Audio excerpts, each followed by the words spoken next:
नमस्कार, मैं हूं अंकुर और आप देख रहे हैं सत्य हिंदी का न्यूज बुलेटिन। एक नजर अब तक की सुर्खियों पर। उत्तर प्रदेश के मऊ में ओपी राजभर ने ऐसे सवाल वोटरों से पूछे और ऐसे जवाब आए कि वीडियो वायरल हो रहा है। दरअसल वो लोगों से पूछते हैं कि 2024 में क्या बहुजन समाज पार्टी की सरकार क्या दिल्ली में बन सकती है। इसके जवाब में लोग कहते हैं नहीं बन सकती है। फिर राजभर सवाल पूछते हैं कि क्या 2024 में सपा की सरकार बन सकती है। जवाब आता है कि हाँ, बन भी सकती है। जिसके बाद राजभर कहते हैं सही कहा। जिसके बाद ये वीडियो सोशल मीडिया पर ट्रेंड कर रहा है। कांग्रेस नेता सुरेंद्र राजपूत ने लिखा है कि ओम प्रकाश राजभर के समर्थक भी साफ साफ कह रहे हैं कि 2024 में सपा यानी इंडिया गठबंधन की सरकार बन सकती है। अब तो ओम प्रकाश राजभर जी भी जान गए इंडिया की सरकार आ रही है। अखिलेश यादव ने कन्नौज में बहुजन समाज के लोगों से कहा कि मैं अपने बहुजन समाज के लोगों को कहूंगा कि बहुजन समाज पार्टी को वोट देना अपना वोट खराब करना है। वो बीजेपी का साथ दे रहे हैं, चाहे सामने से चाहे पीछे से। कांग्रेस नेता सुप्रिया ने कहा है कि देश में 2 चरणों के चुनाव खत्म हो चुके हैं और कल तीसरे चरण का चुनाव है। नरेंद्र मोदी और बीजेपी पूरी तरह से चुनाव हारने जा रहे हैं क्योंकि जनता बीजेपी की साजिश समझ चुकी है। लोग जान गए हैं कि बीजेपी जीती तो आरक्षण और संविधान को खत्म कर देगी। नरेंद्र मोदी और अमित शाह को अपनी हार सामने नजर आ रही है, इसलिए उनके इशारों पर कांग्रेस सोशल मीडिया टीम के साथ काम कर रहे प्रोफेशनल्स को गिरफ्तार कर उनके डिवाइस जब्त किए जा रहे हैं। ये नरेंद्र मोदी और अमित शाह की बौखलाहट और कायरता दिखाता है। कांग्रेस महासचिव प्रियंका गांधी वाड्रा ने कहा कि एक बार फिर से नीट का पेपर लीक होने की खबरें आ रही हैं। देश के 24 लाख युवाओं के भविष्य के साथ फिर से खिलवाड़ हुआ है। पिछले 10 वर्षों से करोड़ों होनहार युवाओं के साथ चल रहा ये सिलसिला बंद होने का नाम नहीं ले रहा है। क्या देश के प्रधानमंत्री इस पर कुछ कहेंगे? युवाओं को बहलाने के लिए संसद में पेपर लीक के खिलाफ कानून पास हुआ था, वो कानून कहाँ है? लागू क्यों नहीं होता? इसीलिए बेरोजगारी और नौकरियों में भ्रष्टाचार इस चुनाव का सबसे बड़ा मुद्दा है। हमारे न्याय पत्र का संकल्प है कि पेपर लीक बंद होगा, भर्तियां कैलेंडर के हिसाब से निकलेंगी, खाली पद भरे जाएंगे, युवाओं के भविष्य के साथ ये खिलवाड़ बंद होगा और हम ये करके दिखाएंगे। राहुल गांधी ने लिखा कि नीट परीक्षा का पेपर लीक होने की खबर 23 लाख से अधिक छात्र छात्राओं और उनके परिवारों के सपनों के साथ धोखा है। 12वीं पास कर कॉलेज में दाखिले का सपना संजोए छात्र हों या सरकारी नौकरी के संघर्ष कर रहे होनहार युवा, हर किसी के लिए मोदी सरकार अभिशाप बन चुकी है। 10 वर्षों से भाजपा सरकार के निकम्मेपन की कीमत अपने भविष्य की बर्बादी से चुका रहा युवा और उसका परिवार अब समझ चुका है कि जुबान चलने और सरकार चलाने में फर्क होता है। कांग्रेस ने सख्त कानून बनाकर युवाओं को पेपर लीक से मुक्ति दिलाने का संकल्प दिया है। छात्रों को स्वस्थ और पारदर्शी माहौल हमारी गारंटी है। राहुल गांधी ने मध्य प्रदेश में कहा कि कल नरेंद्र मोदी आएंगे तो उनसे बोलना खटाखट खटाखट खटाखट। उनसे कहना जो आपने अरबपतियों के लिए किया है वो काम कांग्रेस पार्टी हिंदुस्तान के गरीबों के लिए करने जा रही है।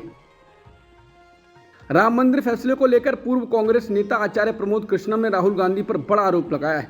उन्होंने कहा कि जब राम मंदिर का फैसला आया तो राहुल गांधी ने अपने करीबियों के साथ बैठक की थी और कहा था कांग्रेस सरकार बनने के बाद वो एक सुपर पावर कमेटी का गठन करेंगे, राम मंदिर के फैसले को वैसे ही पलट देंगे जैसे राजीव गांधी ने शाहबानो के फैसले को पलट दिया था।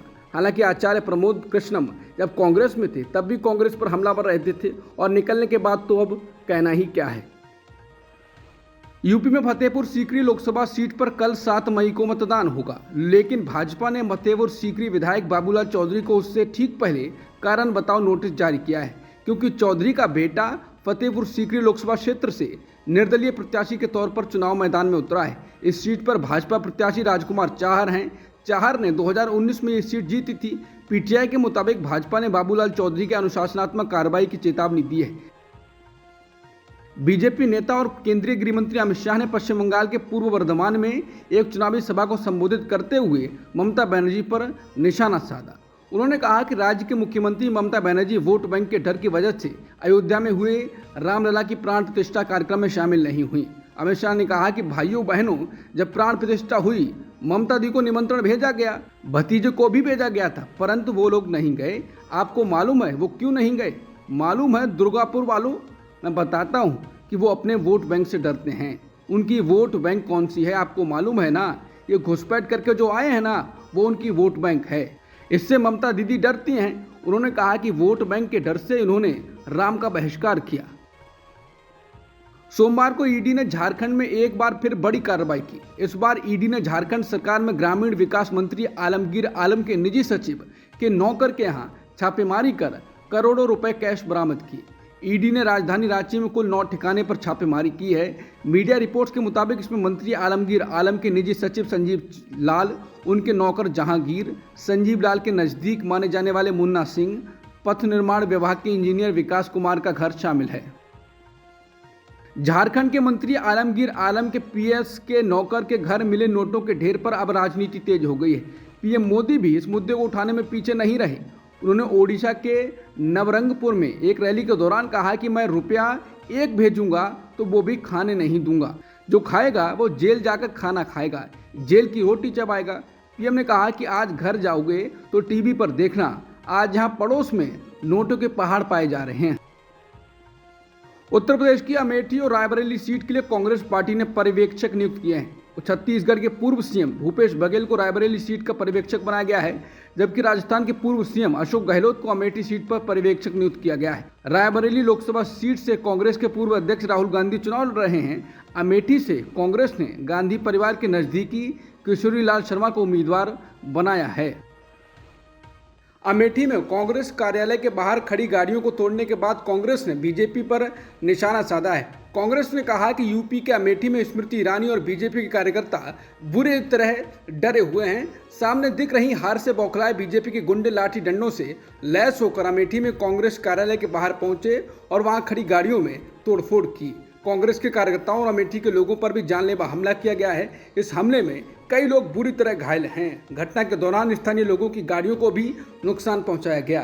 इस पूरी घटना के दौरान पुलिस प्रशासन मूक दर्शक बनकर खड़ा रहा। ये घटना गवाह है कि अमेठी में बीजेपी बुरी तरह हारने वाली है।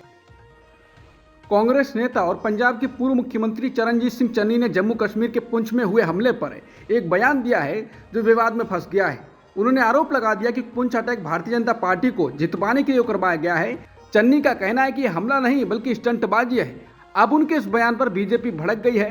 पार्टी नेताओं की तरफ से कांग्रेस को खूब खरी खोटी सुनाई गई है। साथ ही चन्नी से कहा गया है कि इस बयान को लेकर वो माफी मांगे। कांग्रेस नेता चरणजीत सिंह चन्नी के पुंछ आतंकी हमले पर सवाल उठाए जाने पर बीजेपी ने पलटवार किया है। बीजेपी की राष्ट्रीय प्रवक्ता अजय आलोक ने कहा है कि पूर्व सीएम को इस तरह की बात करना शोभा नहीं देता। अजय आलोक ने कहा कि देश के जवानों पर, सेना के जवानों पर, एयरफोर्स के जवानों पर घटिया राजनीति कांग्रेस पार्टी कर सकती है। राष्ट्रीय जनता दल के नेता तेज प्रताप यादव ने आरोप लगाया है कि पीएम मोदी की वजह से पुंछ आतंकी हमला हुआ है। तेज प्रताप यादव ने कहा कि नौजवान शहीद हो जाते हैं, चुनाव आता है। इन्होंने लोगों को लड़वाने का काम किया है, हिंदू मुसलमान करवाने का काम किया है। ये जो शहीद हुए किसकी वजह से हुए? मोदी की वजह से शहीद हुए। पहले कहाँ कोई शहीद होता था? कोविशील्ड के गंभीर दुष्परिणाम किस तरह हैं? क्या इससे प्रभावितों को मुआवजा दिया जाएगा और क्या इसकी जांच के लिए कमेटी बैठेगी? इसकी मांग वाली याचिका पर सुनवाई के लिए सुप्रीम कोर्ट तैयार हो गया है।